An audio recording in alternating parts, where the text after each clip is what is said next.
Stephanie, integrante do Coletivo Barroca, que está promovendo essa atividade. Rosa, eu acho que o seu mic está aberto. O que é o mic?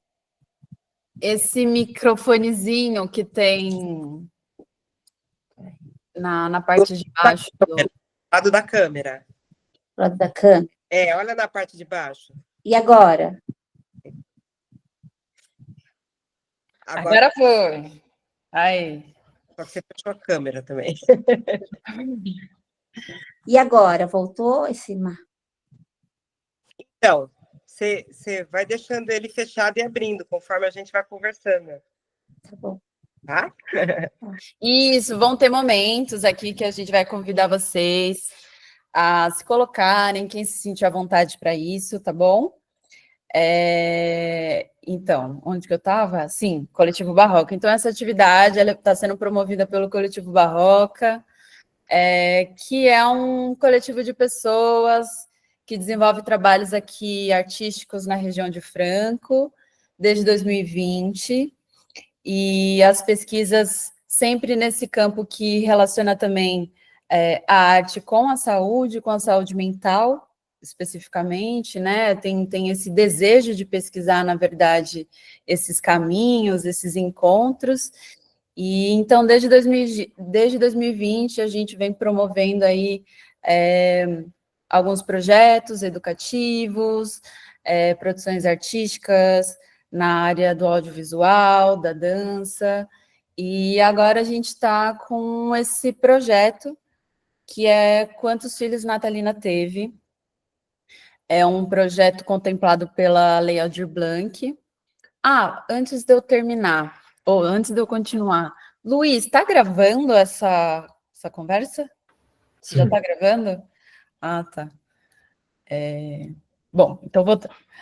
Esse projeto, então, ele está sendo contemplado, né, por essa lei de fomento, que é federal, que é a Aldir Blanc, e é uma lei também que trouxe essa verba para o município de Franco da Rocha, e aí a gente está desenvolvendo esse trabalho, em parceria também com a Secretaria de Assistência Social. Então, hoje aqui presente nós temos integrantes do Coletivo Barroca, né?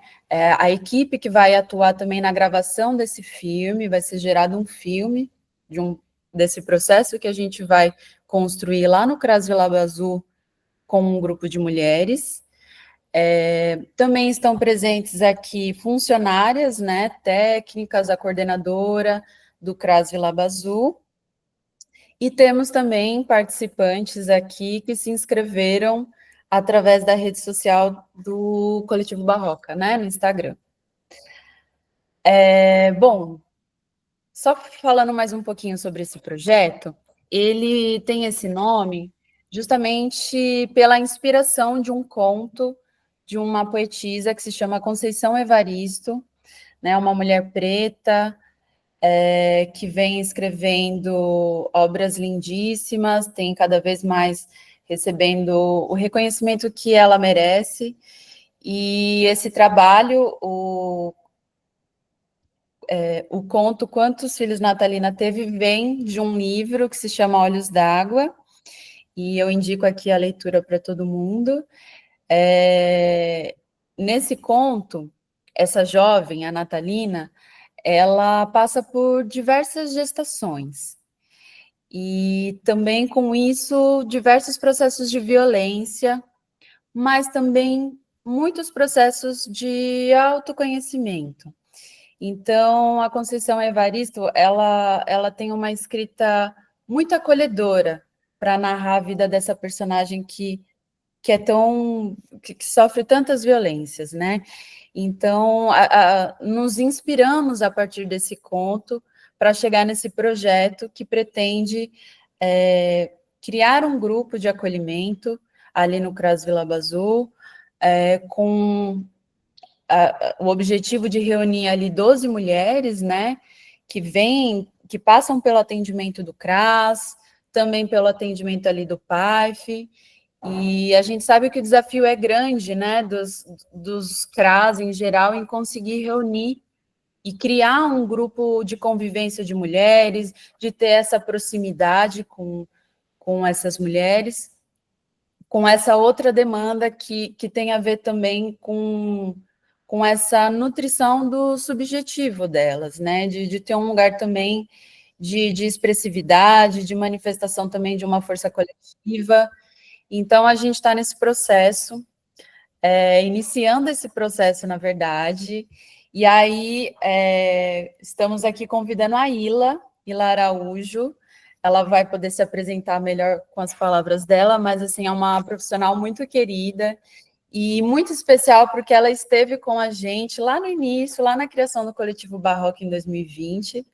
A Ila, assim como eu e o Luiz, também se formou na PUC, e todos nós bolsistas, e aí a gente se trombava nos corredores e tudo mais, enfim, ainda bem que esse vínculo se estendeu e a gente pôde também iniciar esses trabalhos.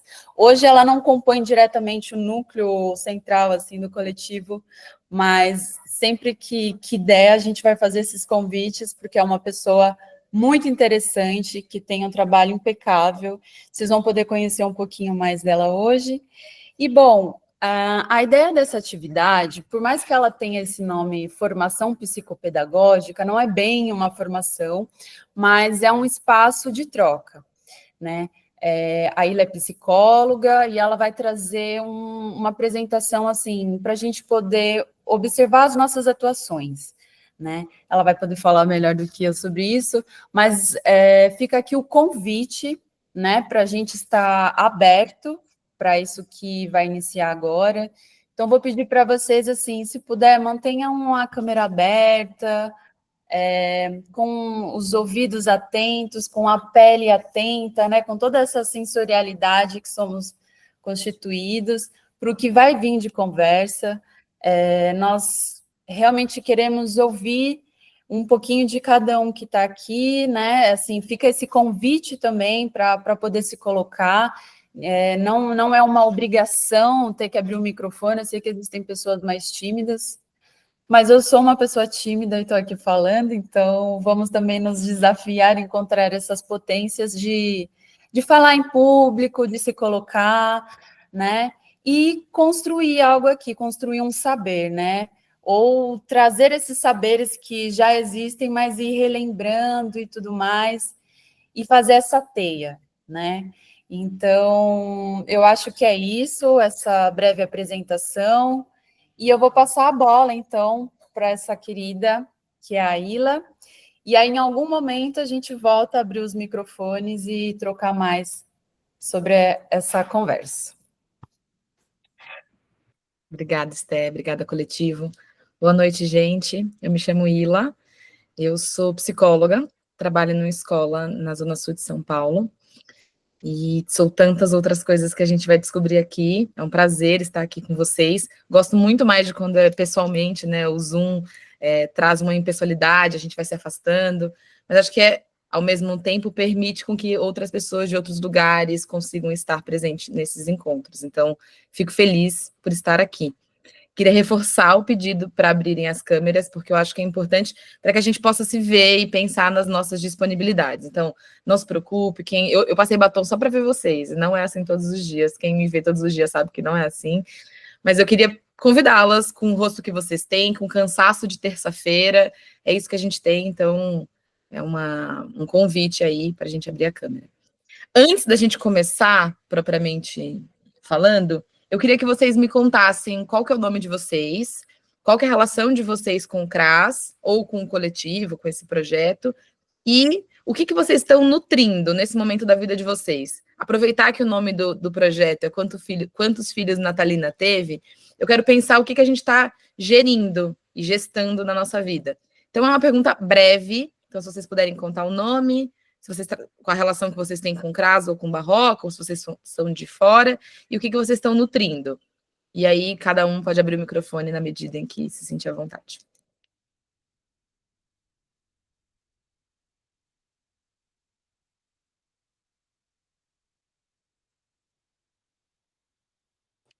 Bom, então vamos eu, né?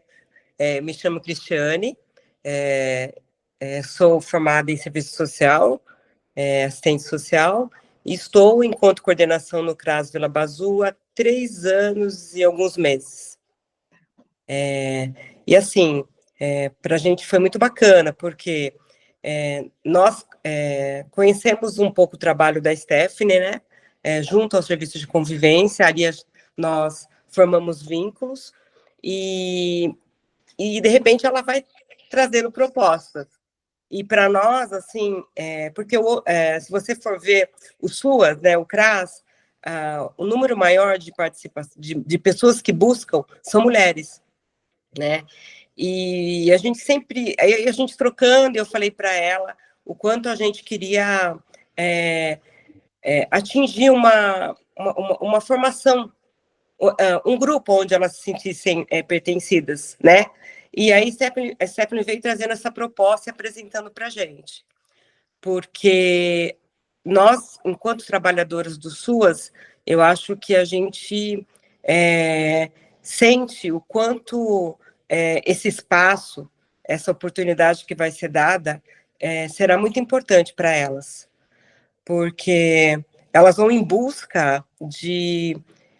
a gente vai ver, né, a questão do papel que é nos dado na sociedade, a mulher, né, elas vão em busca de resolver o que a família precisa ali do que está mais latente, mas elas esquecem de permitir olhar um pouco para elas. Então, o nosso atendimento, eu estava até conversando com as meninas, e também acho que no que eu respondi também, a gente está se sentindo um pouco frustrada em relação a isso, né? O SUAS, ele traz ele nunca vai ser redondo em relação a isso, mas de que elas têm tantas coisas, né? A gente pode permitir tantos espaços, eu acho que quando elas conseguem acessar, a gente já teve nesse caminhar, né, algumas propostas lá no CRAS, e depois, quando elas trazem essa fala de ter participado e o quanto agregou, é tão maravilhoso, e ao mesmo tempo é tão difícil para que elas se permitam, né? Mas a gente, é o que eu estava falando, a gente nunca pode esquecer que a grande maioria são mulheres pretas e brancas, desculpa, pardas e pretas, periféricas, e que, assim, a questão, né, da pobreza, a necessidade do alimento e tudo mais que está dentro disso, vai tirando esse espaço, né, de pertencimento delas. E o quanto a gente quer possibilitar. Então, quando a Stephanie trouxe, eu tenho, assim, como... eu penso em no término, né, a gente poder realmente ter uma escuta, né, do que acrescentou. E quando a Stephanie fala também que ele vai falar sobre quantos filhos Natalina teve, a maternidade é algo muito latente nessas mulheres, e nós mulheres, né? Cada uma de uma forma, mas assim, a gente tem, quando ela veio trazendo, eu ia na sala e eu tentava, porque assim, eu tenho conhecimento de algumas mulheres que passam por lá, não por todas, mas aí, porque assim, no momento a técnica tá, no outro ela não tá, porque ela não fica 8 horas, aí a coordenadora fica 8 horas, então você acaba tendo contato, né? E aí eu fui para a sala tentando falar, olha, sabe fulana, sabe ciclana, não seria bom aqui, né, trazemos essa proposta para ela? Eu até falei para a Stephanie, eu não li o livro, eu vou ler antes também, eu quero me aprofundar um pouco mais, mas essa questão da maternidade, eu até perguntei para a Stephanie em que momento esse diálogo vai acontecer, e que eu não sei como ele vai ser conduzido, mas eu acho que o que virá ali, o que a gente quer é que elas usufruam, porque não é tanto tempo, né? E eu acho que dali a gente eu acho que pode trazer novas formas para elas, né? Elas olharem, não sei se é mais ou menos, se eu estou entendendo o sentido, Isso. é isso mesmo, né? E aí a gente pensa, a gente tem uma usuária lá, a Rosa, acho que ela já tá a Rosa que está aí, que acompanha, vai falar, mas ela tem um número extenso de filhos, né? E nós não estamos aqui no papel de julgar uma mulher, nunca, né? A maternidade, ela tem muitas questões entrelaçadas, mas o nosso papel é que ela se olhe mesmo, né? O que, né? O que realmente está no meio de tudo isso, né? Então é isso, acho que não vou falar mais, porque acho que já falei muito. Perfeito, imagina. Para as outras. Alguém mais gostaria de falar?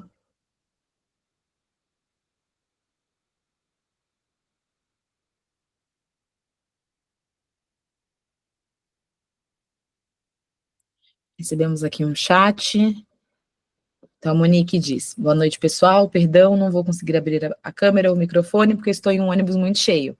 Mas posso me apresentar por aqui. Sou Monique, sou psicóloga recém-formada, trabalho em escola em São Paulo. É meu primeiro contato com o coletivo, soube do evento pelas redes sociais e fiquei interessada em conhecer o projeto. Obrigada, Monique. Acho que é importante, já que a Monique mandou essa mensagem, frisar uma coisa, né? Aqui a gente tem 3 grupos. O primeiro grupo, que é o coletivo, que de fato está fazendo e faz outras propostas de ações dentro do território de Franco da Rocha. A gente tem aqui as funcionárias, junto com o coletivo, né? Tem, então, algumas pessoas que a Esté não apresentou, mas estão espalhadas aqui. Além do coletivo, a gente tem as funcionárias do CRAS e outras pessoas que se inscreveram pelo link do Barroca. E aí, a ideia é pensar que o evento acontecerá dentro do CRAS, mas falaremos aqui de assuntos que são pertinentes para várias pessoas que trabalham em outros territórios. Então, Monique, que trabalha em escola, a Mayara acabou de escrever aqui também. Ela escreve: primeiramente, peço desculpas, meu celular descarregou, estou sem microfone e sem câmera pelo computador. Me chamo Mayara, atuo na área da educação, sou formada em pedagogia desde 2018 e recém-formada em psicologia. Vi a formação pelo Instagram e me interessei pelo assunto e pela formadora maravilhosa que já sigo há anos. Mayara é uma amiga de infância, tá, gente? Então ela rasgou essa cerinha aqui no comecinho, no final da mensagem. Mas, voltando, para dizer que tem 3 grupos muito distintos e pessoas que não necessariamente vivem no território, vivem em Franco da Rocha. Quando a Cristiane fala dessas mulheres que são usuárias do CRAS, pode ser que algumas pessoas não estejam familiarizadas com esse público, mas eu acho que é importante a gente pensar aqui que são pessoas ou educadoras ou psicólogas que trabalham com a rede, e aí ou tem outras formações muito distintas e que pode ir compondo esse encontro aqui e que a gente vai chegar em alguma coisa no final. Vou ler a última mensagem e vou seguir. A Fernanda. Boa noite, me chamo Fernanda, sou psicóloga e atualmente trabalho em uma ONG chamada Rede Cidadã, como analista de desenvolvimento profissional e é residente de Franco da Rocha. Perfeito. Vou aproveitar, então, já que ninguém abriu o microfone, para fazer um comentário da fala da Cristiane, que quando a gente pensa em trabalhar com um público que reside em uma região periférica de São Paulo, um público que enfim, é de um território vulnerável, e aí tem também outras vulnerabilidades, a gente, enquanto sociedade, tende a dar nome ou tende a escolher antes dessa pessoa. Então, a realidade é, se eu estou diante de uma pessoa pobre, eu, sociedade, vou falar quantos filhos ela vai ter, vou entrar no mérito de que essa pessoa não tem escolha. Ou, diante da pobreza, eu de fora digo que essa pessoa pobre precisa. Quando, na verdade, a gente poderia também ouvir o que essas pessoas têm a nos pedir, quais as necessidades que serão enunciadas diante de um diálogo. Por que eu digo isso? Se eu decido pelo outro, eu não estou numa relação de igualdade. Ainda que eu veja que a pessoa mora numa residência específica, uma família específica, com a quantidade de filhos específicos. Se eu decido por essa pessoa, eu não estou dando a possibilidade dessa pessoa ser uma pessoa tal qual a mim. Faz sentido essa fala? Então, eu acho importante que aqui, quando a Conceição Evaristo fala quantos filhos Natalina teve, e aí vocês podem ler o conto, acho que é o 5º conto do livro Olhos d'Água, e é interessante também, para quem não tiver o livro, dá para acessar o audiobook no YouTube. Então, se você coloca quantos filhos Natalina teve, audiobook no Google, já aparece, deve ter uns 20, 30 minutinhos, e dá para ouvir como se fosse uma novelinha. Eu ouvi e li esse livro várias vezes e fiquei pensando se ela está só dizendo de maternidade. se ela está só falando dessa mulher que teve filhos, ou se ela está falando dessa mulher que teve outras coisas para além dos filhos. Filhos pelos quais alguns ela escolheu e outros não. E aí eu gosto de pensar na maternidade como esse lugar universal, porque parece que é um lugar universal em que você, sendo mulher, a pergunta que te fazem é quando você vai ter seu filho. E se você se recusa a ter filho por qualquer motivo que seja, ou dizem, esse momento vai chegar, ou olham com uma estranheza, porque está dado ao corpo feminino que a maternidade é uma realidade. Quando, na verdade, a gente pode nutrir, gerir tantas outras coisas para além dos filhos. Então, eu acho que a Conceição, ela nos convoca a pensar quais as outras coisas não óbvias a gente está disponível para gerir. E como a pobreza, a vulnerabilidade, parece que só tem uma escolha, né? Então, feito esse preâmbulo, vamos começar.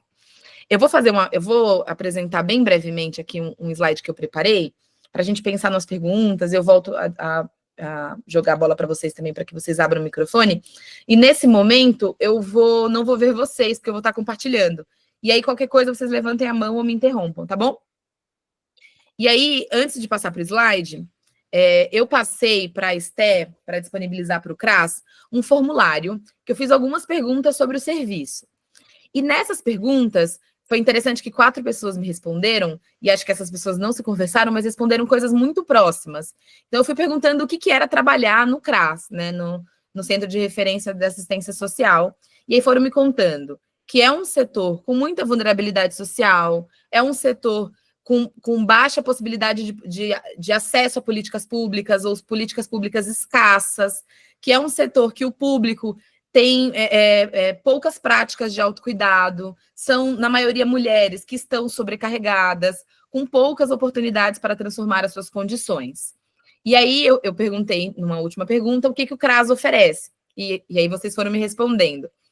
Oferece acolhimento da demanda que me é apresentada, direcionamento, então, diante do que me é apresentado, a gente vai falando, essa aqui precisa se relacionar com esse tipo de serviço, essa aqui precisa desse, essa aqui precisa de uma sei lá, cesta básica, essa aqui a gente vai direcionando a depender da necessidade, escuta e vínculo. Então, eu estou entendendo aqui que todo mundo consegue, independente de trabalhar no setor ou não, consegue entender essas ofertas para esse público, tudo bem? E aí, foi com base nisso que eu fui pensando em algumas coisas que eu vou apresentar para vocês. Mas é muito importante dizer que eu venho de fora, então eu sou uma estrangeira aqui.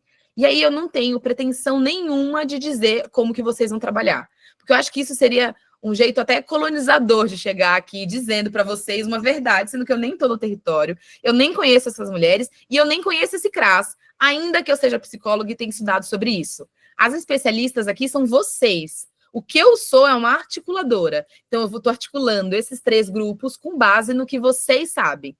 E aí, eu acho muito interessante pensar que o Coletivo Barroca é um coletivo que nasce em Franco da Rocha, com moradores de Franco da Rocha, para pensar, a partir da realidade daí, transformar em um filme, um documentário, uma linguagem audiovisual, para falar para além da pobreza, para falar para além da dor, porque a dor é presente, a gente tem que olhar. As pessoas precisam de casa, elas precisam comer, elas precisam de Bolsa Família, elas precisam de recursos, de políticas públicas, mas não só, elas também precisam ser escutadas de um outro lugar que é para além da maternidade. Então, sem tanto spoiler, vamos começar. Vocês conseguem ver? Alguém só abre o microfone e me diz sim, porque eu não vejo mais vocês nesse momento. Sim. Sim. Obrigada. Então, aqui o Coletivo Barroca apresenta Quantos Filhos Natalina Teve, que é esse projeto, né, que acho que finaliza em setembro com a exibição do filme em um cinema de Franco da Rocha. E acho que vocês vão receber mais informações e todos estão convidados para estar também nessa apresentação. Mas a ideia é que a gente pense, antes de pensar no CRAS, a gente pense em algumas casinhas antes. Alguém conhece essa mulher? Eu preciso que vocês abram o microfone, porque, de novo, não estou vendo. Carolina Maria de Jesus. Carolina Maria de Jesus. Carolina Maria... Alguém pode me dizer quem é Carolina Maria de Jesus? Bem brevemente.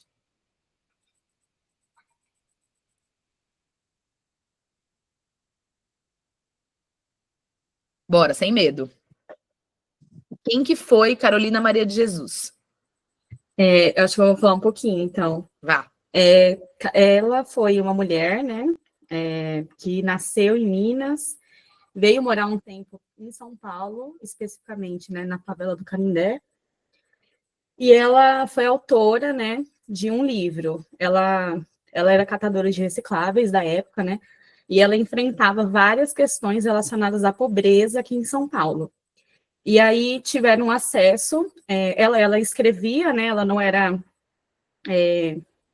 estudada, assim, do jeito tradicional que a gente estuda, mas ela escrevia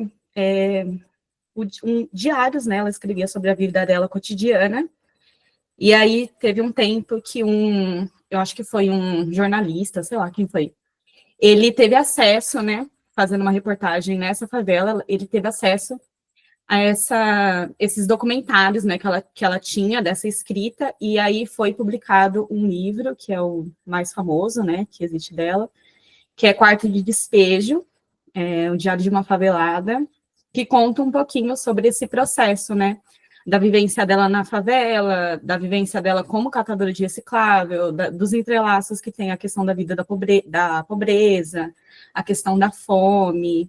E, para além disso, né, ela foi também uma multiartista, né? Ela era cantora, ela participou também de processos de audiovisual, né? De documentários.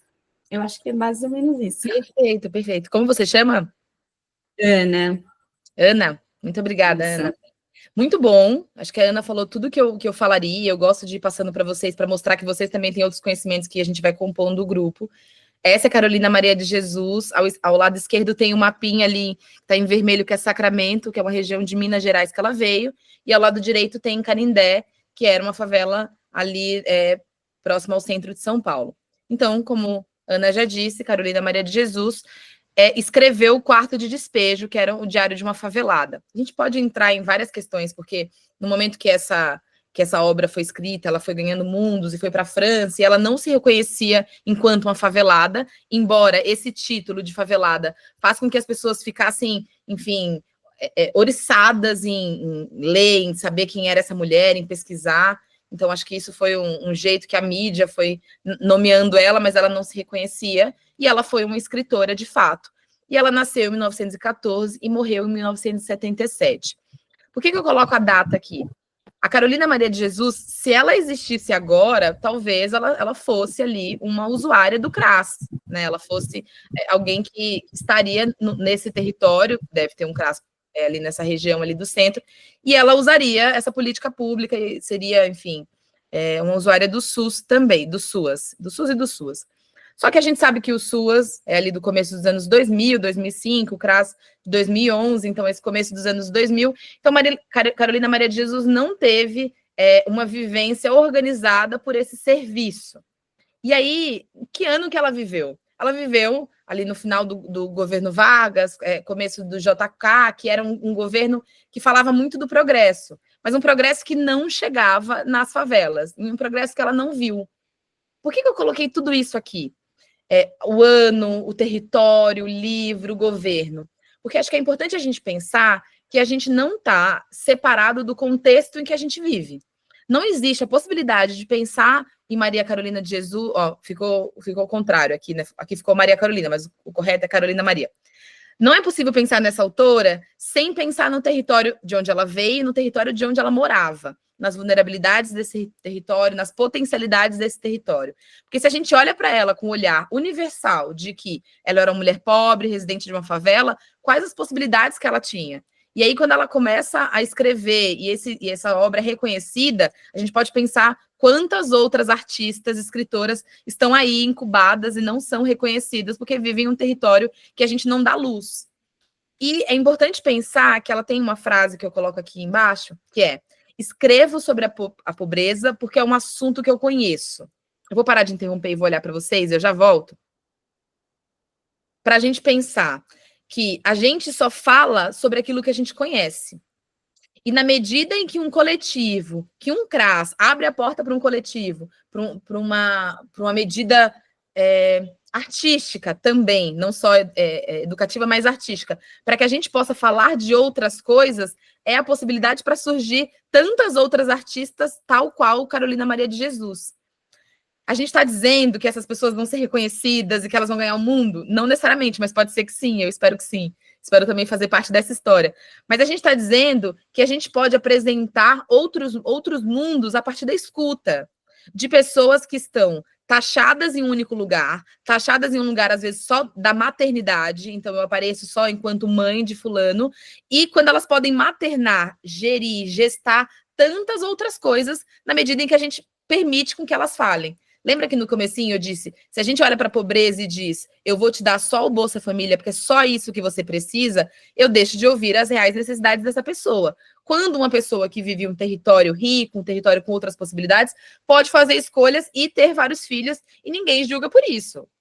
A gente tem blogueiras e blogueiras que podem ter, sei lá, Virgínia, não sei se vocês conhecem, que podem ter 4, 5 Marias, 5 Joões, eu não sei exatamente o nome de cada filho, e que a gente vai achando lindo. E que não estou dizendo que é um problema a quantidade de filhos que a gente vai ter, mas a gente julga o pobre, porque o pobre não pode ter direito à escolha. E aí a gente vai olhar para isso e pensar, por que a gente está fazendo isso? Então, voltemos.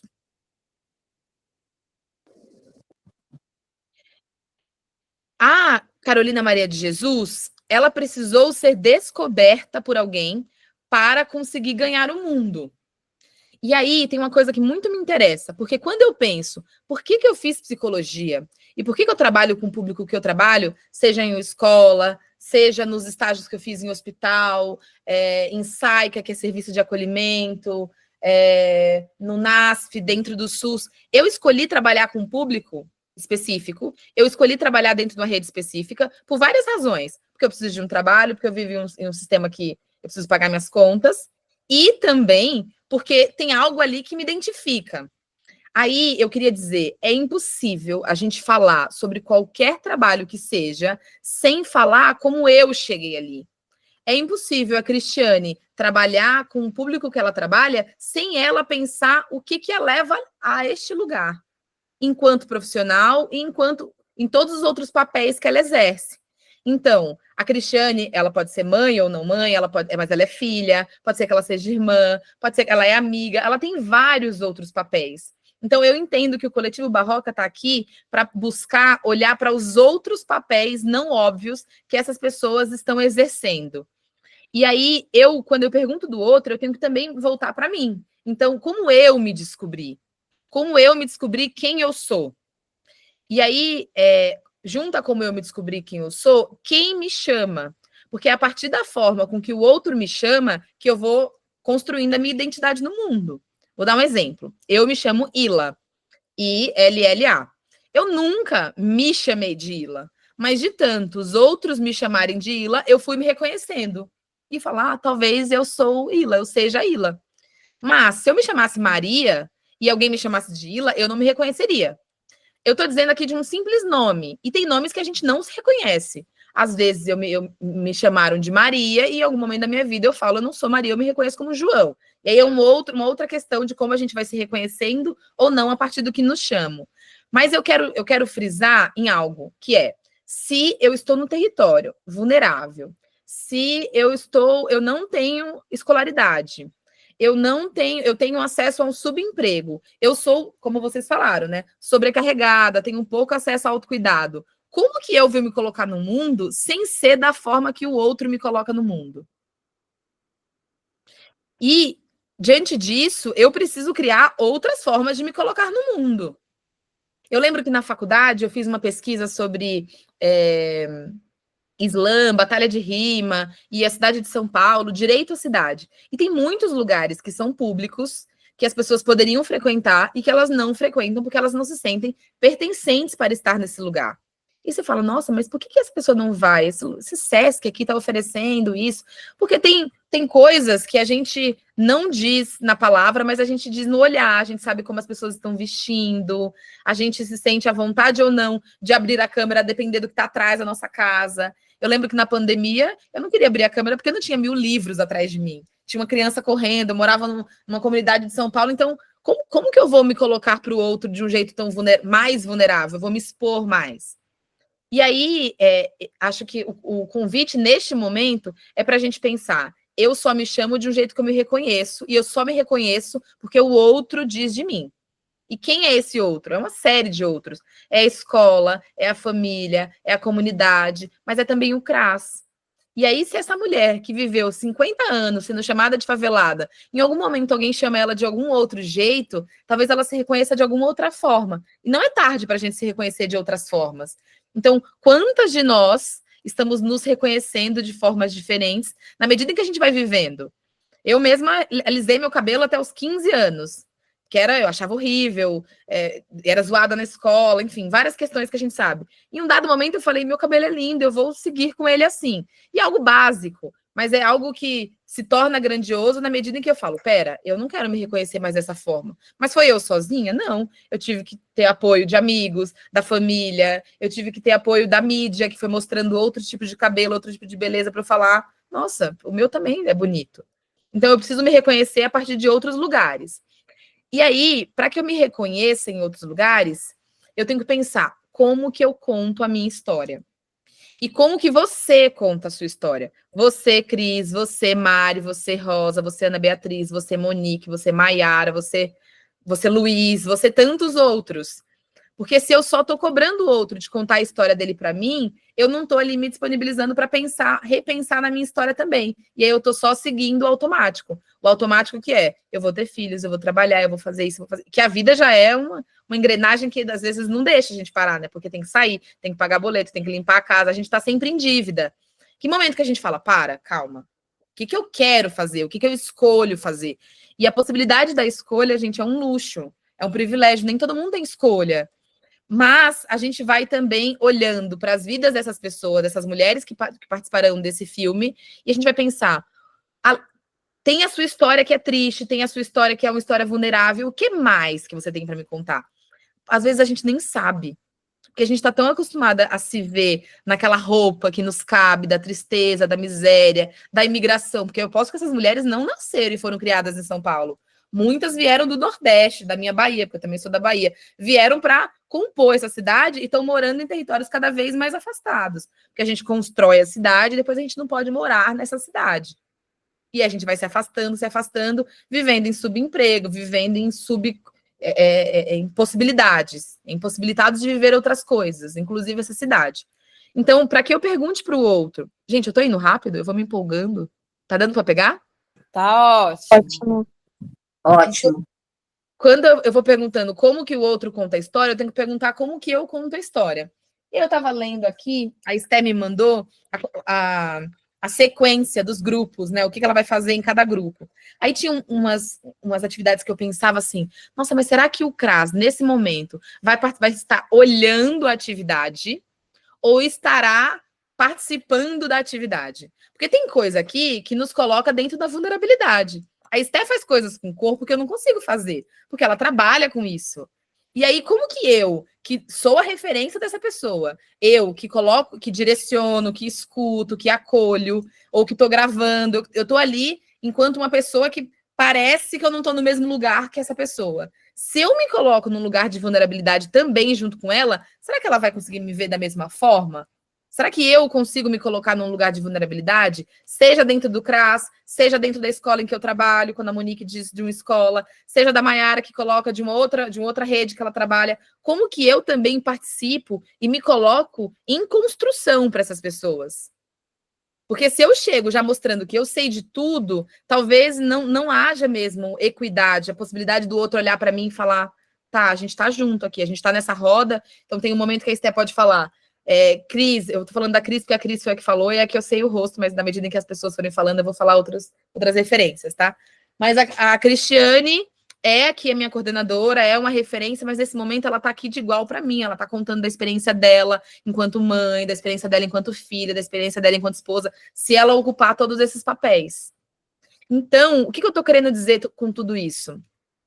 Não existe a possibilidade da gente falar sobre o outro sem falar sobre a gente. Toda vez que eu olho para o outro, eu estou também trabalhando com as minhas possibilidades e as minhas fragilidades. E eu não falo com esse outro sem olhar para atravessamentos. Eu não falo de Carolina Maria de Jesus sem falar do governo específico que ela viveu.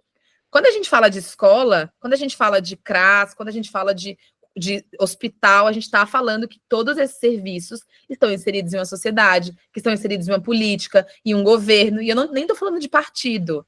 Eu estou falando que tudo isso tem uma ideologia por trás, tem concepções por trás, que faz com que a gente esteja para um lado ou para o outro. Não estou dizendo qual lado é melhor, não estou dizendo qual lado é pior, embora eu tenha aqui as minhas concepções do que eu acho que faz mais sentido e menos sentido. Mas a gente está dizendo que esse território está inserido em uma política, e a gente não pode se isentar disso. Porque se a gente se isenta disso, a gente esquece de falar de... A gente coloca moral, sabe? Então, você tem que ter esse filho. Quem disse que a Natalina tinha que ter os 5 filhos e que ela não tinha que abortar nenhum, que ela não tinha que levar para Saprachedes, que era a curandeira que fazia os abortos ilegal na comunidade que ela vivia? Sou eu que vou cuidar desse filho? Mas eu tenho para mim, Ila, que filho é uma dádiva. Eu acho errado aborto. E aí você pode achar, e a gente pode pensar sobre isso, como que a gente vai, como que a nossa opinião interfere no corpo do outro. A gente pode pensar e a gente vai abrir para falar mais sobre essas questões. Mas eu tenho que olhar para essa pessoa enquanto uma pessoa que tem escolha, independente da condição socioeconômica dessa pessoa, que tem um gênero, que tem uma raça, uma classe e uma sexualidade. Isso faz com que, se ela tem tudo isso, eu também tenho tudo isso. E aí eu não olho para alguém de um jeito neutro. Tudo isso para dizer que toda vez que eu olho para qualquer vulnerabilidade, eu estou olhando também para as minhas e a partir de vários atravessamentos. Faz sentido? E aí, eu estou aqui olhando para as questões do formulário, estou aqui pensando quais as universalidades que vão nos contando, para pensar aqui junto com vocês em um trechinho que uma escritora chamada Bell Hooks, em um livro chamado Ensinando a Transgredir, ela escreve para a gente. Vou ler para vocês, ó. Construir comunidade exige uma consciência vigilante do trabalho que precisamos fazer continuamente para enfraquecer toda a socialização que nos leva a ter um comportamento que perpetua a dominação. O que ela quer dizer com isso? Ela quer dizer que uma história única, se eu ouço que eu sou só uma coisa, eu estou dominada por aquilo. E a gente aqui, na escola, no CRAS, no coletivo, no hospital, ou seja, em qual território que a gente esteja, nós somos escutas abertas, orelhas abertas, para que o outro se apresente, para que o outro diga o que ele precisa, e para que a gente, a partir disso, diga se a gente consiga atender ou não aquele outro. E aí é um jeito da gente não dominar o outro com base nas nossas crenças, com base nos nossos atravessamentos. E tudo isso para dizer, como que você, cada um de vocês que estão aí, conta a sua história?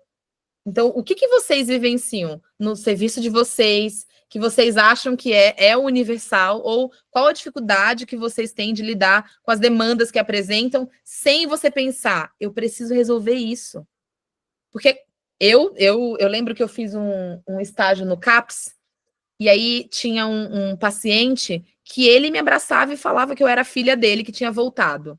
Eu voltava para casa chorosa, porque eu falava, bom, cadê essa filha que não volta? E ele tá colocando essa filha em mim. E aí eu pensava, como que eu vou ouvir essa história dessa pessoa que teve uma filha morta, e aquelas histórias trágicas que a gente vai ouvindo, sem ser atravessada? Impossível. Impossível ouvir uma história trágica sem ser... Se eu tiver um mínimo de humanidade dentro de mim, eu vou ser atravessada por essa história.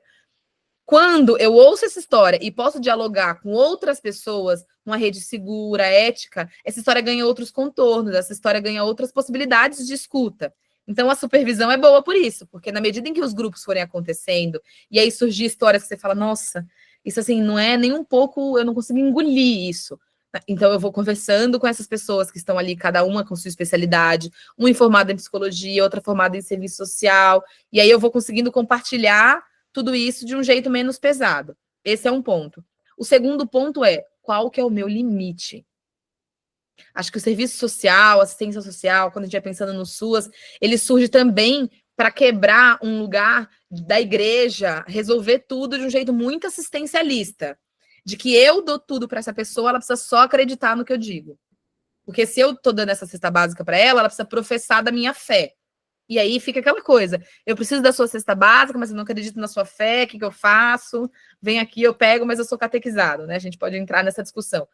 Mas como que eu, serviço social, ou pessoa que estou trabalhando nesse território, vou colocar as coisas que eu acredito em prática, sem atravessar o que o outro acredita. Ou como que eu vou olhar para o outro e dizer, eu posso te ajudar até aqui. E isso não faz do meu trabalho menor.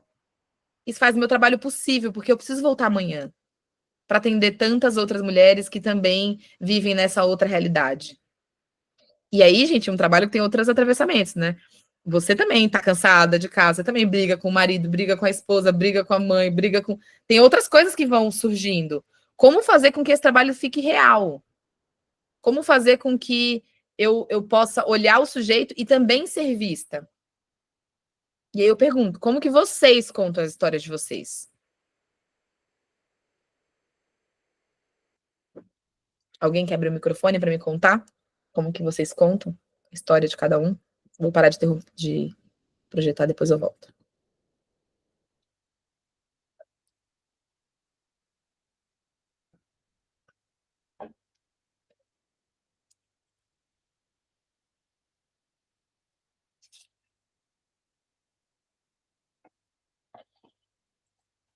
É uma pergunta difícil, é uma pergunta fácil demais, ninguém quer se expor. Me deem um sinal.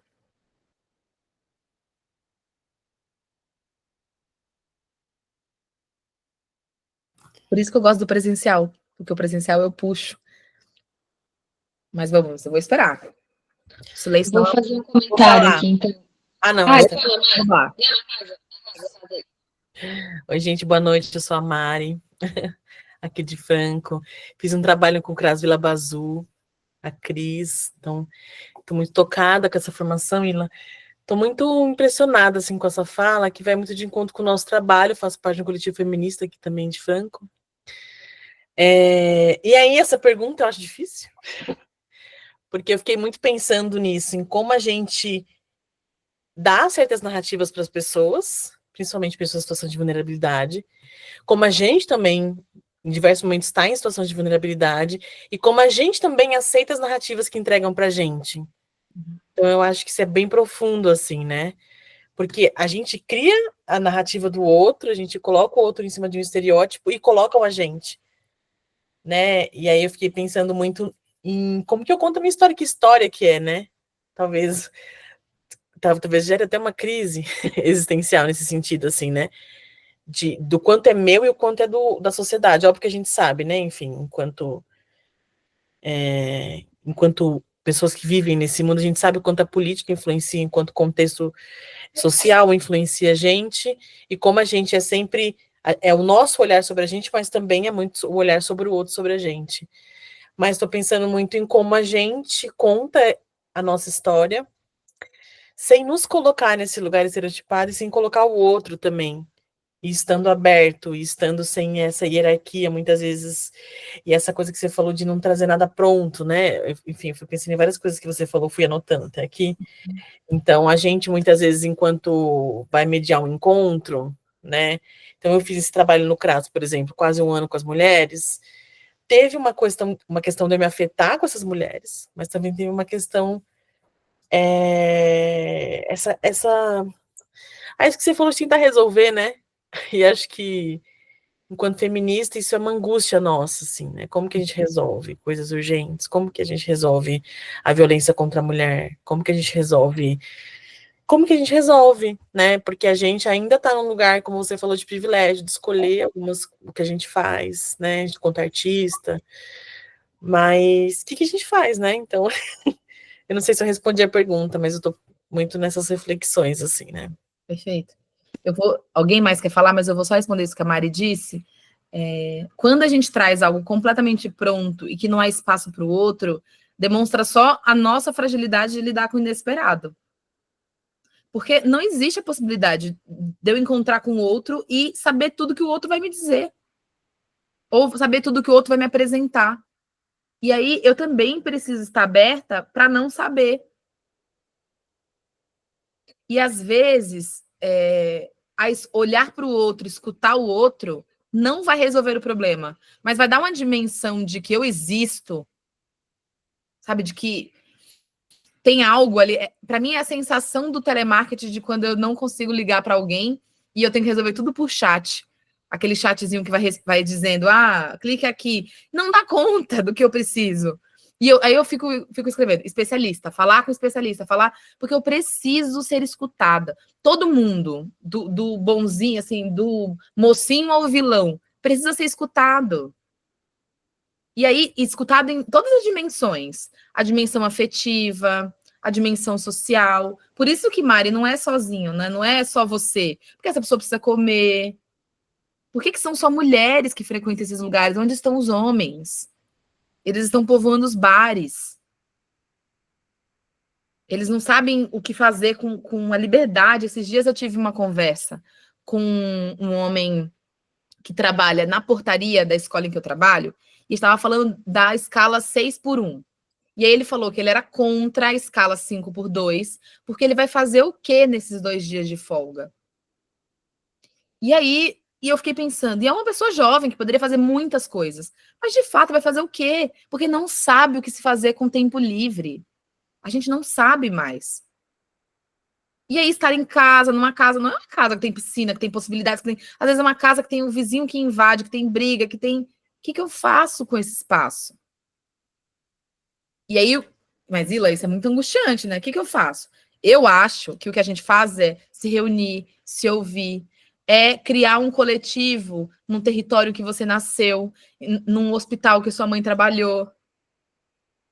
É fazer o corpo para além da dor, porque a gente reconhece o corpo do jeito aqui no Ocidente que a gente vive pela dor. Eu não sei que eu tô sentindo que eu tenho uma garganta até eu sentir dor de garganta. Eu não sei que eu tenho um corpo até eu conseguir tentar fazer alguma coisa com esse corpo. E aí eu acredito muito que a arte, né, o filme, propriamente dito nesse sentido, é uma possibilidade dessas pessoas serem protagonistas de uma história, que é a história que elas escolheram contar. Que não é só uma história da dor. Porque é importante falar da dor, mas não só, né? É importante poder falar de outros afetos, é importante criar repertório e linguagem, porque a gente não sabe falar de tudo. A minha avó só sabia reclamar. Só sabia reclamar.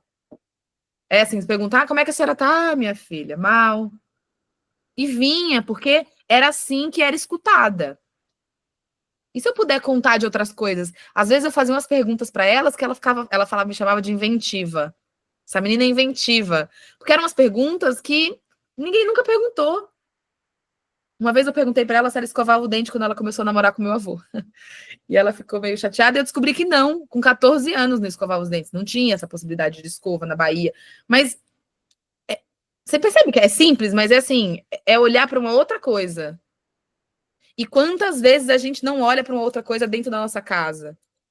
Ou os nossos filhos não olham para uma outra coisa? Porque os nossos filhos só nos veem como mãe. Só existe a possibilidade de ser mãe. Não tem a possibilidade de ser qualquer outra coisa. Como assim? Minha mãe também namora? Minha mãe também tem outros desejos, vai para outros lugares?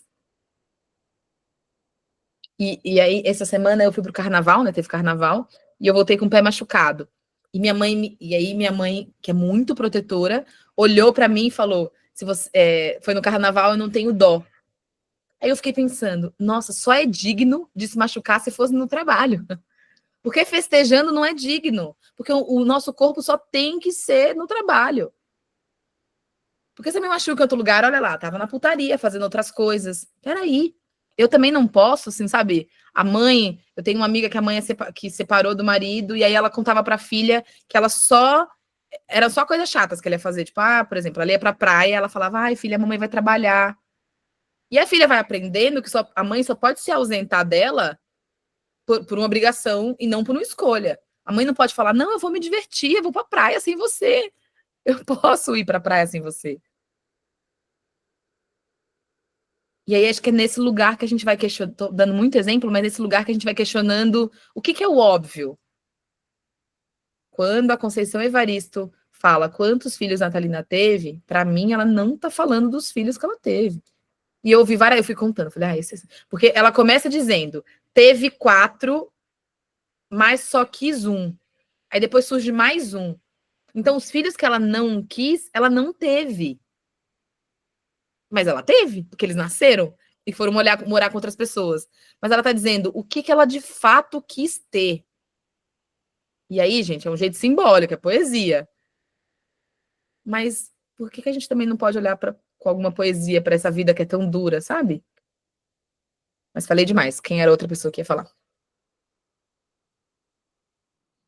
Ai, gente, era eu, mas eu já fiquei toda bagunçada, então eu vou só Fala sua seguir na escuta. bagunça.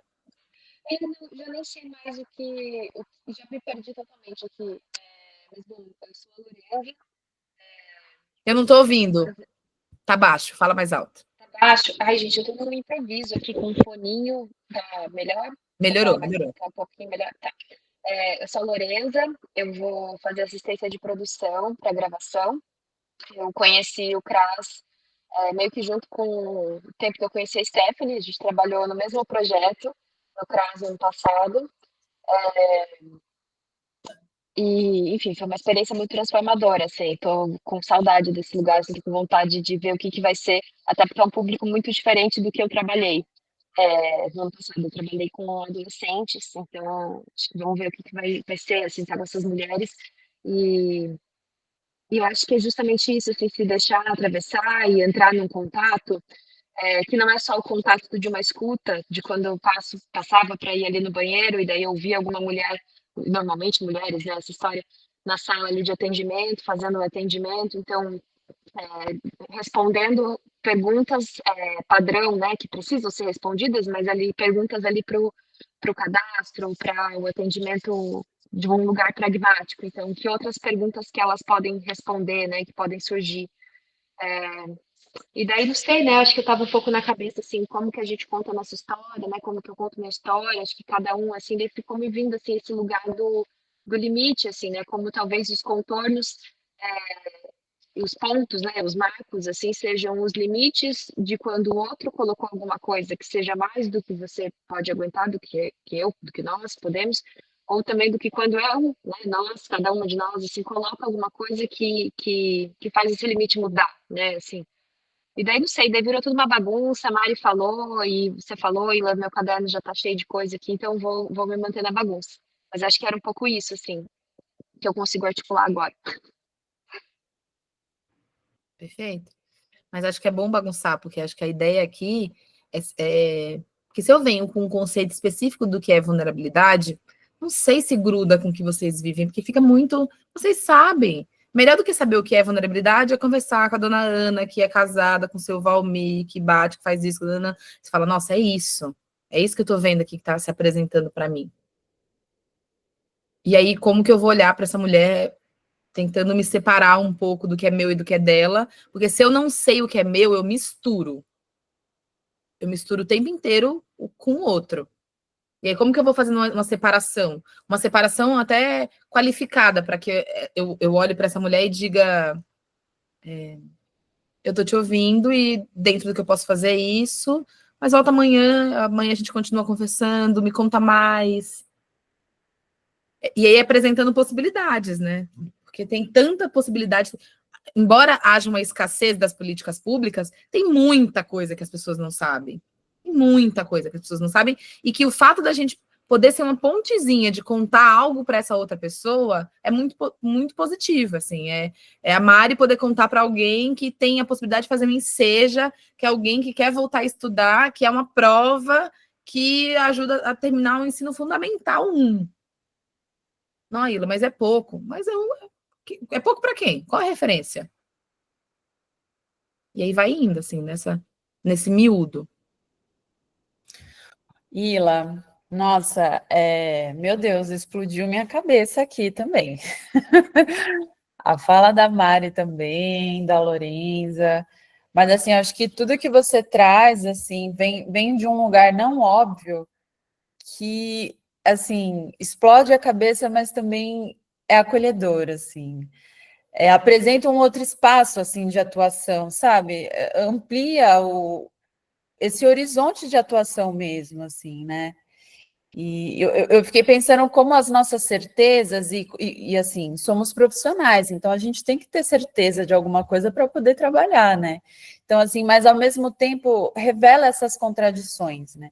Essas certezas do que é vulnerabilidade, de como eu me coloco para atender uma outra pessoa, e que às vezes isso cria uma casca, né? Uma armadura que ao mesmo tempo que vem para sustentar esse trabalho, também acaba, de alguma forma, restringindo o nosso movimento, né? É muito doido. Então, assim, ouvindo a Mari, me veio muito esse lugar das contradições de poder trabalhar com esse público, né? De poder trabalhar em relação com pessoas que estão em situação de vulnerabilidade, entendendo que a gente também tem as nossas vulnerabilidades, né? Mas também, ao mesmo tempo, também tem uma discussão, assim, estamos em um local de trabalho, estamos atuando, precisamos também, ao mesmo tempo, abrir essas armaduras, né? Afrouxar um pouco essas cascas, para, de fato, poder estar presente com esse outro ser humano, né? Mas, ao mesmo tempo, ali na lida do trabalho, como que a gente entende os limites também, para poder se colocar dentro desse espaço que é um espaço que está para acolher esse outro, né? Porque nós, nas nossas vulnerabilidades, também sentimos a necessidade de, por exemplo, fazer terapia, né? Vamos para um lugar bem prático, assim, de poder falar da gente, e às vezes a gente não tem esse espaço, né? Às vezes, muitas mulheres que, enfim, é a realidade na quebrada, né? É um privilégio poder fazer terapia, e eu entendo isso, né? Eu posso fazer terapia, faço há algum tempo, e entendo o privilégio que é, assim, né? Poder pagar ou poder ser atendida de alguém que esteja ali para ouvir esses processos, né? Então, como essas coisas, ela tem um limiar, assim, também, que provoca a gente a estar o tempo inteiro desperto, né? Porque de um momento que eu me abro para contar uma vulnerabilidade, para contar um caos da minha vida e o encontro virar sobre mim e não sobre acolher essas mulheres também pode, assim, né?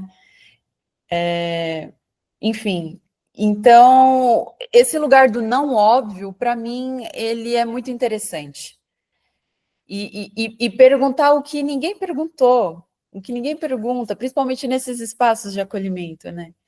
Então, foi muito engraçado você contando a situação com a sua avó, mas faz muito sentido, né?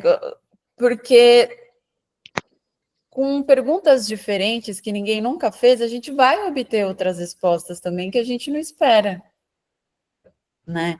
E eu acho que o intuito desse projeto é justamente poder ir por esse caminho, assim. Então, acho que você foi muito, assim, brilhante em tudo que você apresentou aqui, assim, porque vai de encontro com esse anseio, assim, como que nós, equipe, tanto a equipe de gravação do projeto, quanto a equipe do CRAS, né, que é uma proposta diferente, né, eu sei que, né, as profissionais do CRAS estão ali nessa lida cotidiana, e aí vai chegar esse projeto novo ali nesse espaço, né, outras pessoas, outros profissionais, mas o público é o mesmo.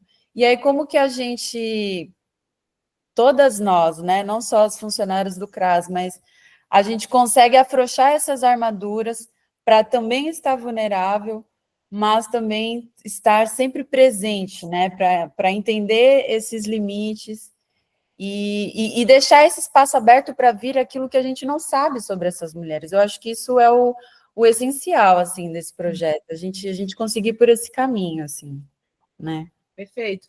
Porque te ouvindo, eu fico pensando em algumas coisas.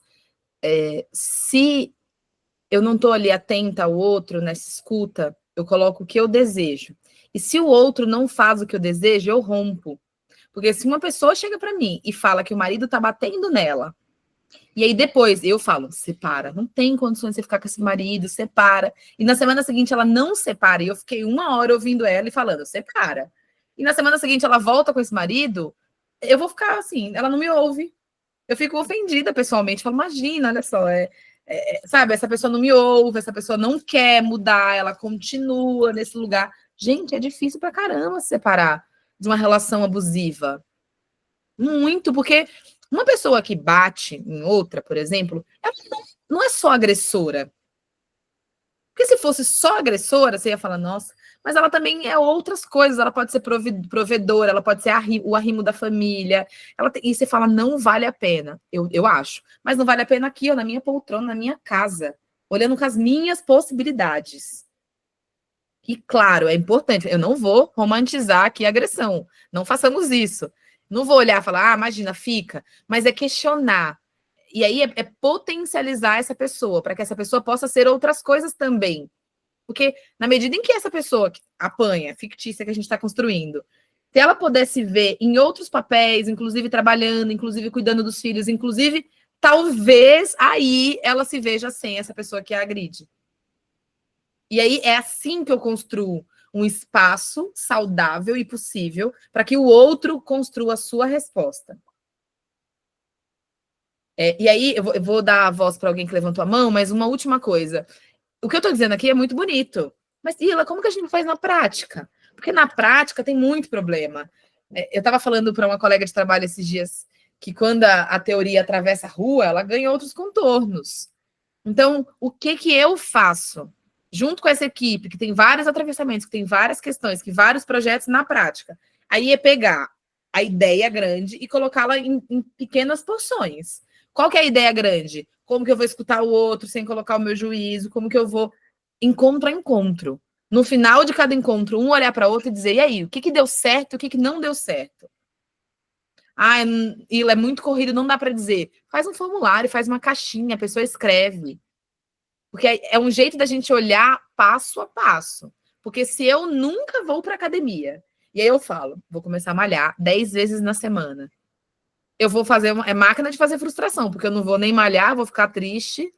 Mas se eu falar, vou uma vez na semana, aí é um pouquinho. É que a gente não constrói sonhos pequenos. A gente está o tempo inteiro construindo sonhos gigantescos. E sonhos gigantescos que são difíceis de pegar.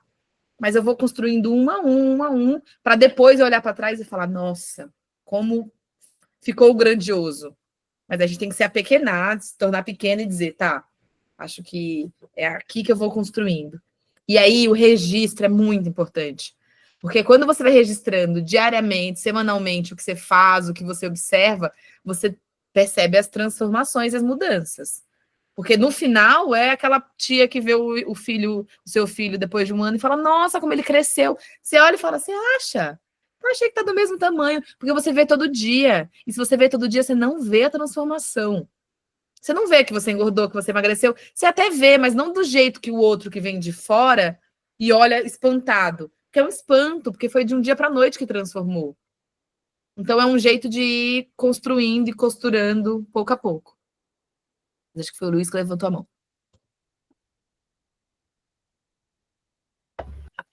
Boa noite, eu me chamo Luiz, eu faço parte do Coletivo Barroca.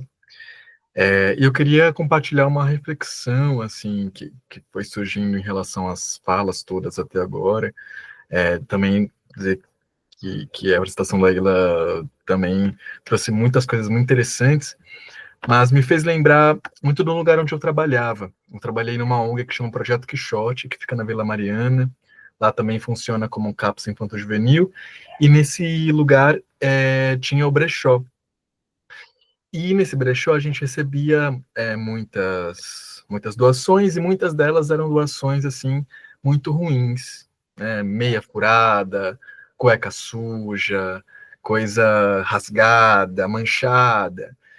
E como que muitas vezes nessas doações, né, que acontecem, existe muito essa relação de quando eu dou para o outro, eu me sinto melhor, né? E que muitas vezes a gente não pensa no que a gente está doando. E muitas vezes só no ato da doação que me faz sentir um indivíduo melhor na sociedade, porque eu estou doando alguma coisa, né?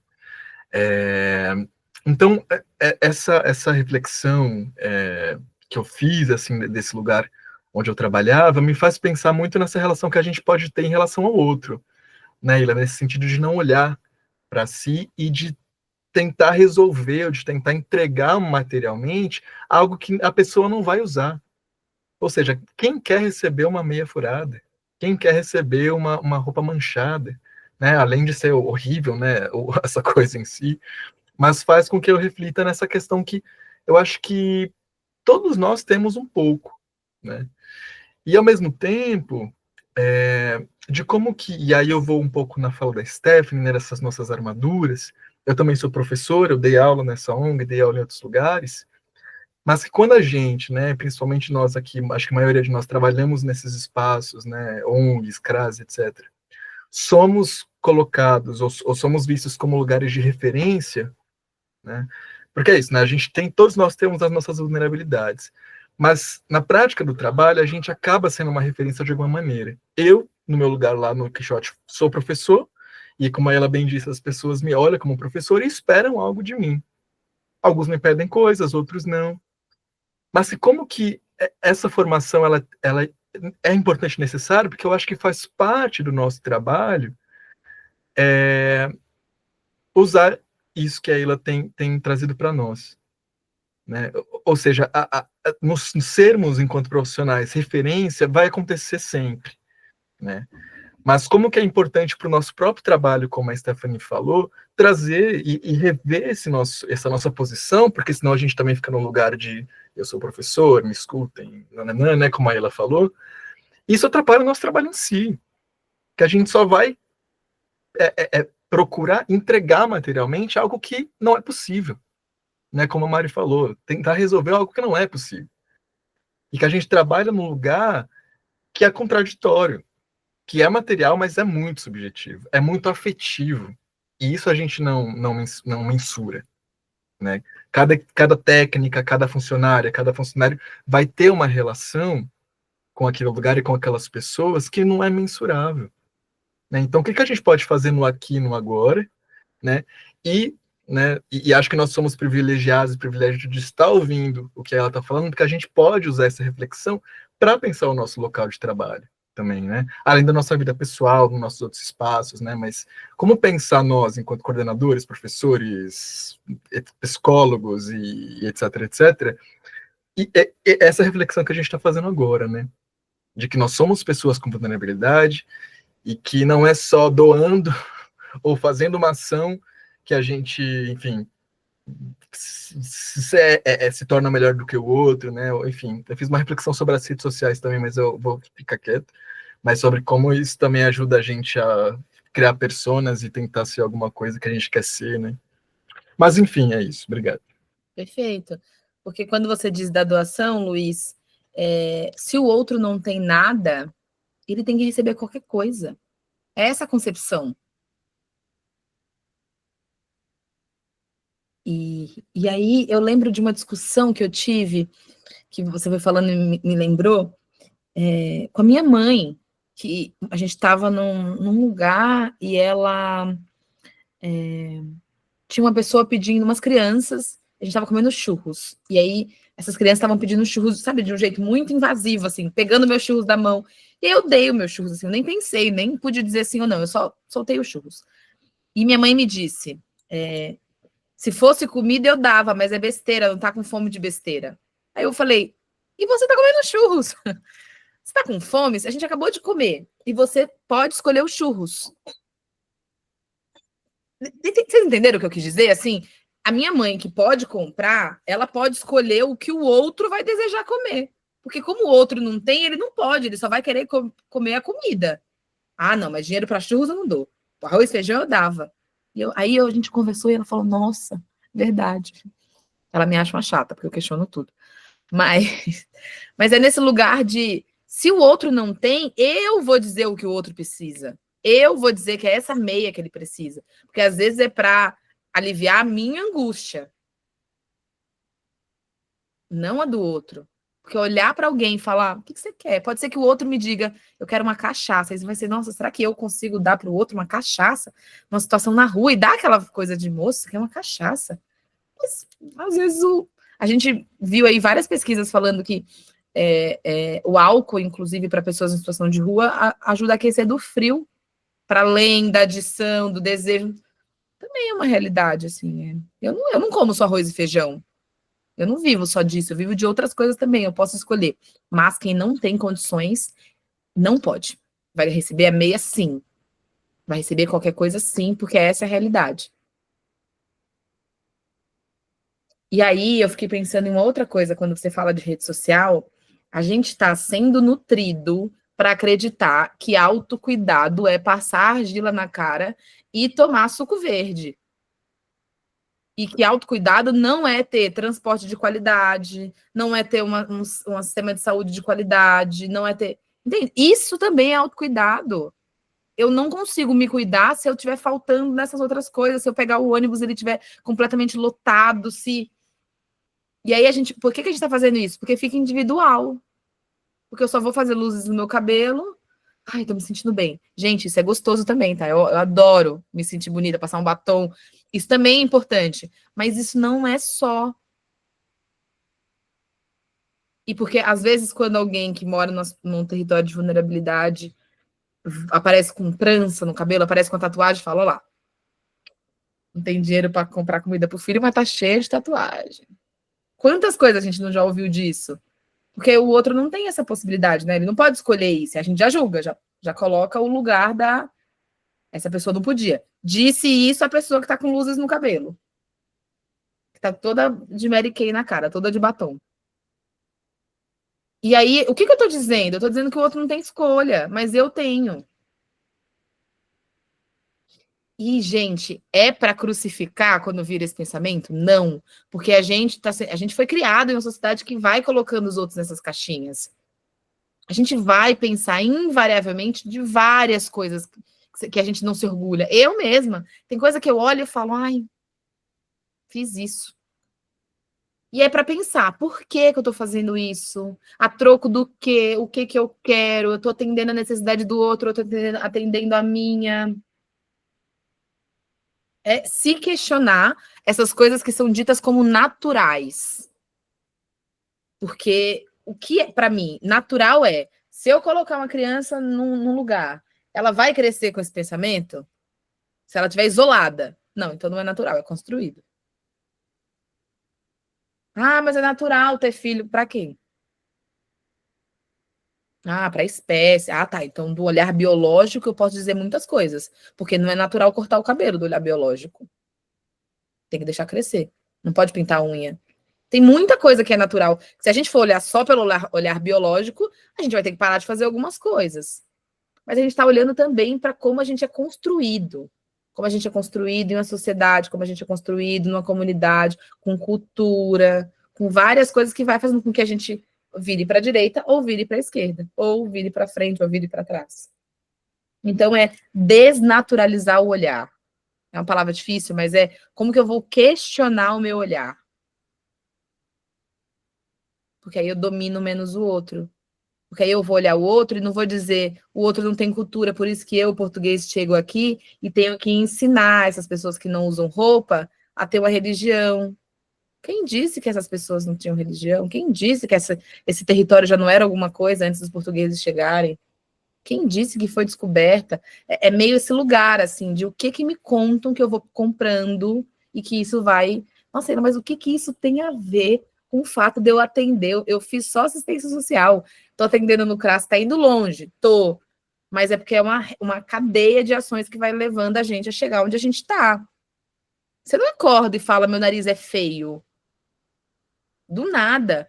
Vão te contando que o seu nariz é feio. Que você tem que afinar. Vão te contando que você tem a boca muito grande, te chamam de bico na escola. Para dali uns anos, tá todo mundo colocando botox na boca. Vão te contando algumas coisas. E essas coisas mudam. Então, o que é vulnerável?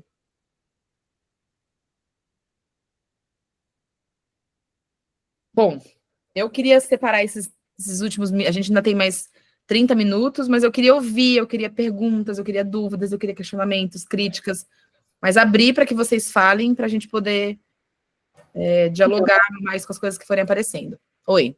Desculpa te cortar, mas é só porque eu tô vendo a Lorenza com a mão levantada. Não sei se ela ainda quer falar, né? Mas eu acho que essa é a hora, né, Ila? Perfeito, é agora. Eu ia até falar assim, que se quisesse seguir, eu consigo segurar. Não, agora é justamente a hora para perguntas. Beleza.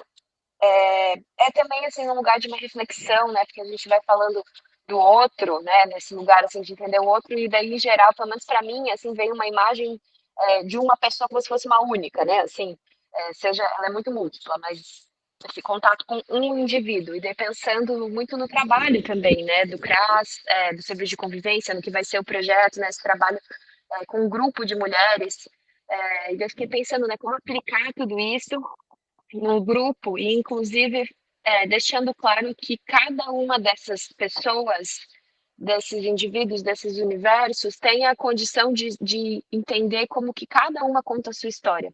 Claro que existe um lugar coletivo e que isso é fundamental, né? Mas, assim, como que claro, os nossos juízos, né? Partindo dessa ideia, assim, do que está trazendo de a gente não passar o nosso juízo, mas como que também o juízo de cada uma não se sobrepõe ao juízo da outra. Então, se tem uma mulher que tem muitos filhos e que quer ter muitos filhos, eu estou um pouco com essa coisa, assim, desde o começo, né? Porque acho fundamental a gente questionar a maternidade, mas também, assim, acho muito possível que tenham pessoas que queiram genuinamente. Então, como acolher também esse lugar, né? Então, uma mulher que quer genuinamente e outra que não quer, e como compreender esse lugar disso, de ser algo que venha delas, e de que faça sentido para a vida delas, e para o contexto delas, e para o desejo delas. Porque às vezes não vai fazer tanto sentido no contexto mesmo, mas é o que aquela pessoa deseja. E daí até pensando assim na gente mesmo, esse lugar achei muito importante, acho muito importante, né? Achei e acho muito importante esse lugar da gente se mostrar em construção, para que seja isso também, que a gente possa apresentar as escolhas que a gente traz, que a gente toma, mas que seja um lugar assim, eu tomei essa escolha, essa decisão, porque há um contexto, né? E há um lugar de motivos, não só porque não é porque isso é o certo, isso talvez seja o certo para mim, ou é o certo agora. Então, não sei, são coisas assim que eu fiquei pensando, e daí como a gente ampliar mesmo esse debate, assim, numa roda, né? Em que todas possam se sentir iguais, assim, num lugar de falar e de se colocar e de ter a sua opinião respeitada e autorizada também, né? Assim, enfim. Perfeito. Eu diria para voltar para o projeto de vocês, porque quando o projeto de vocês chama Grupo de Escuta e Acolhimento, é um grupo de escuta e acolhimento que vai acolher todas as possibilidades de existência nesse projeto. E aí posicionamentos antagônicos, cada um vai para um lado, posicionamentos conflitivos, que um vai negar o outro. Então, uma vai dizer, nossa, detesto criança, fala, não, amo criança. Tudo isso vai coexistir até o grupo virar um grupo. Porque a gente chama de grupo, e aí um conceito básico. Tem uma coisa que é agrupamento. O que é agrupamento? Nós aqui neste momento. A gente se reúne, várias pessoas de diversos lugares diferentes, em torno de uma coisa só. Se a gente se separa, a gente não tem vínculo suficiente para se reunir de novo com essa pauta. Então, se a gente faz um outro encontro desse na semana que vem, pode ser que parte dessas pessoas não venham, porque ainda não tem um laço. Na medida em que o agrupamento se torna grupo, é que tem um laço. E um laço não é todo mundo amiguinho, um laço é a possibilidade de ter conflitos e esse grupo não desmanchar. Então, quando o grupo, o agrupamento virar grupo, que vai ser de escuta e de acolhimento, é exaltar a diversidade. Então, tem uma pergunta aqui no Encontro 1, que é, mulher, você já pensou em sua história virar um filme? Vão ser, sei lá, 12 mulheres. E aí, 12 mulheres que todas elas vão querer ser protagonistas, e serão. Então, 12 mulheres contando o que as cabe. Depois do grupo, a gente vai analisar quais são as dinâmicas. Vai ter coisa que vai precisar ser cuidada ali, de todo mundo junto, dizendo, quando você diz isso, por exemplo, Esté, quando você diz isso, me soa assim, me bate assim. Foi isso que você quis dizer? E perguntando. E aí, Esté, você se sente como quando a Ana fala isso? E poder fazer com que elas digam por elas. Não, Esté, na verdade, o que a Ana quis dizer é abrir espaço para escutar e para que elas digam. E aí não querer tamponar. Vai ter momento que pode ter conflito. E aí tem conflito que tem que ser resolvido no grupo, e tem conflito que eu também preciso pegar uma pessoa depois e falar, vamos conversar? O que está acontecendo? Aí é contar com o CRAS, que já conhece a rede, que já está atendendo essas pessoas, que vai ter todo o histórico dela para poder fazer encaminhamentos e pensar. Às vezes foi um dia mais difícil. Então tem coisa que vai ser ali, e tem coisa que vai ter que ser no indivíduo. Mas eu tendo a achar que tudo que surge no grupo é do grupo, ainda que haja a possibilidade de uma escuta mais acolhedora depois. Mas aí tem técnicas simples, básicas, né? Não simples, mas básicas, que é: o que você está querendo me dizer com isso? Ou o que você espera? Porque pode ter muitos conflitos, inclusive religiosos, de uma pessoa que é de uma religião, de outra pessoa que é de outra religião, de uma terceira que nem acredita em religião. E aí é dizer, esse filme vai ter espaço para todo mundo falar. Porque a ideia é a diversidade, é pluralidade. É isso que a gente vai exaltar no filme, no projeto. E aí é muito legal pensar no filme como consequência. O trabalho de vocês, de todos vocês, ou seja na escola, ou não o resultado dessa prova, eu vou trabalhar para o resultado disso. É consequência o resultado. Resultado de uma prova canguru, sei lá, não sei como é que chama mais as provas da rede, de um Saresp, é consequência de um trabalho. Esse trabalho é analisado no final. O filme é consequência do grupo, é consequência da ação, é consequência do entrosamento com o CRAS e dos conflitos que forem aparecendo com o CRAS, e como que as pessoas têm uma liderança que vão poder reportar as coisas para essa liderança, reportar as coisas para o coletivo. Mas eu já tendo a achar que há uma disponibilidade, porque senão seria outro CRAS e não esse. Então, já há uma dinâmica ali posta de relação. E aí, como que isso vai sendo visto dia a dia? Não dá para achar que não vai ter conflito, que não vai ter divergência. Vai ter. E como que eu olho para isso na medida em que surgir? Respondi, Lorenza? Sim, muito. Tá. Muito obrigada. Imagina. O que mais?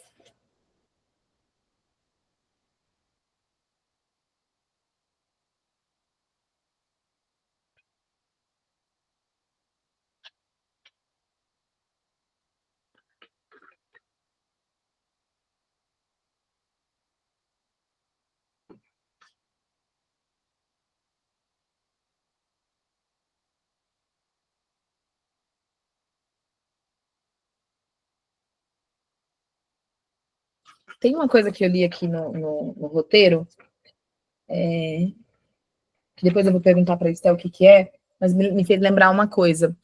Eu fiz, no meu primeiro estágio da faculdade, eu atendi uma criança, e eu não gosto de atender criança, eu gosto de trabalhar com adolescente e adulto. E aí era uma criança que eu tinha que passar por esse estágio, e era um estágio público, né? Era na clínica pública da psicologia. Então, eram pessoas que vinham de diversos lugares. E eu inventei com a criança que ela tinha que me pagar. E ela tinha que me pagar no que ela tivesse. A criança começou a me entregar pedra. Então, todas as sessões, ela me trazia uma pedra. E aí foi muito legal, porque aquela pedra não tinha um valor, era um valor simbólico. Mas, na medida em que ela queria me contar coisas mais grandiosas, a pedra era maior. E aí eu perdi essas pedras. Vocês acreditam que eu cometi esse crime? Mas era uma possibilidade de uma troca. É muito importante que essas mulheres, ou que essas pessoas com quem a gente trabalha em qualquer lugar, perceba que é uma troca, que elas também vão te entregar alguma coisa. Porque senão fica de novo um lugar de só vocês dando. E elas também têm que entender que é um compromisso. Então, o que essas mulheres têm para entregar para vocês? O tempo é uma entrega. A disponibilidade, chegar no horário, no combinado. Não é porque vive num território que não, tem combinado. O que aconteceu que você não chegou? É quase que um marcador de a sua presença é muito importante. Você não pode se atrasar. Ah, gente, imprevisto acontece, atrasou uma vez. Mas recorrente é um chamado. É um jeito de cuidar. Ou, às vezes, perguntar... Cada mulher faz uma coisa, né? Tem uma que faz bolo, tem uma que faz crochê, tem uma... Será que no final cada uma não pode fazer uma coisa? Aí disponibilizar os materiais para cada uma fazer uma coisa, para entregar, também, para que elas se sintam quase assim, o encontro não acontece se não tiver o bolo de fubá da dona Fabiana. Porque quando a gente... É quase como quando eu começo a reunião perguntando quem é Carolina Maria de Jesus. Vocês têm coisas para entregar também. É valorar o que vocês têm, e vocês sabem coisas. Não estou aqui eu palestrando, é uma conversa, é uma roda. É claro, online fica mais difícil, terça-feira, quase 9 horas, todo mundo cansado. A troca fica um pouco mais dificultada com isso. Mas o que vocês também têm para me entregar para a gente conseguir compor junto? Seja você do CRA, seja você do coletivo, seja você de uma escola, de outra escola, porque acho que vai fazendo com que o encontro seja mais possível e que todo mundo se sinta construtor do encontro. Faz sentido?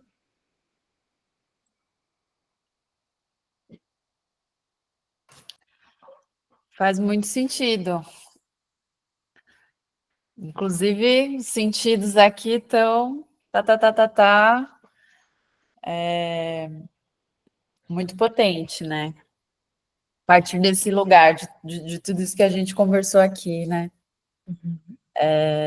Bom, não sei, mais alguém gostaria de trazer alguma colocação? Já estamos, né, nesse encaminhamento para os finais, então fica aqui mais uma vez esse convite, se quiser trazer uma colocação, uma pergunta, uma dúvida, ou compartilhar uma situação também vivida, né, em relação ao atendimento a esse público.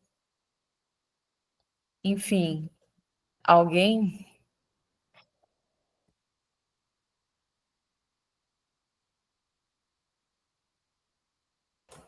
Bom, porque também né?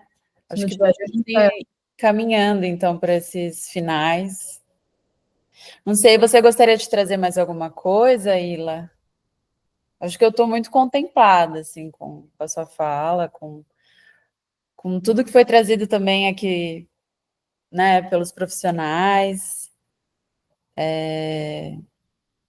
Acho que a gente vai iniciar partindo de um lugar comum, né? Assim espero.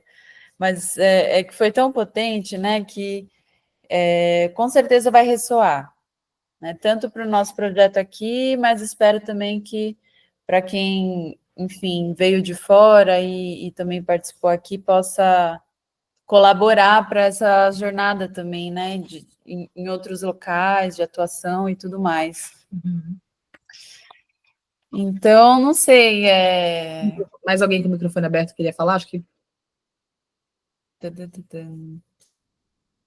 Não.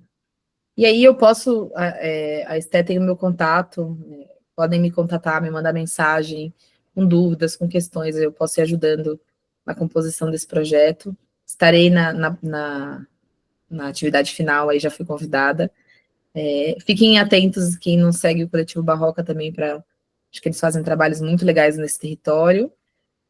E quem não for dessa área, também quiser conversar, quiser trocar, não sou especialista de nada, mas acho que é um lugar tem alguma experiência e que a gente vai compondo essa roda. A Mayara falou aqui, né?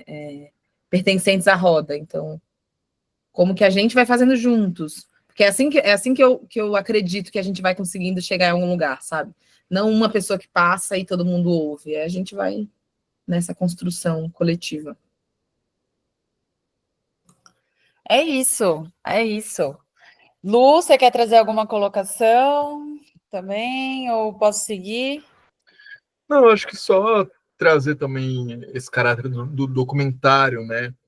Que acho que a gente do coletivo, com essa atividade e com as ações que a gente tem promovido, é justamente não chegar nesse território como só sugadores, né?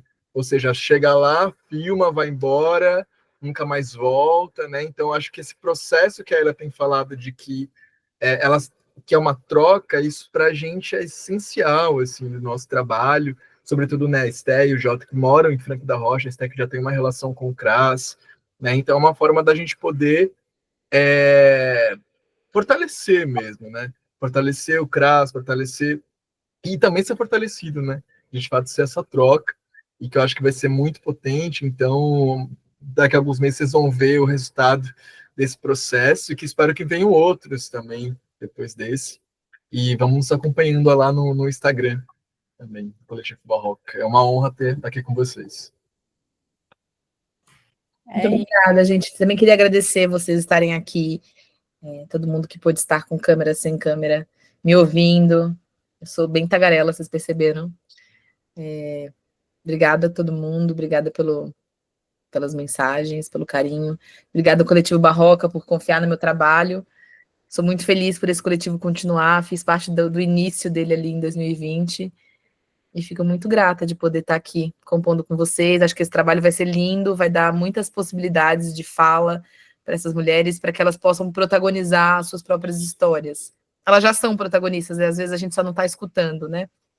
Então, obrigada pela coordenação do CRAS também, que abre as portas para o coletivo. Acho que vai ser um trabalho muito potente. E estou aqui, estou à disposição para ajudar no que puder.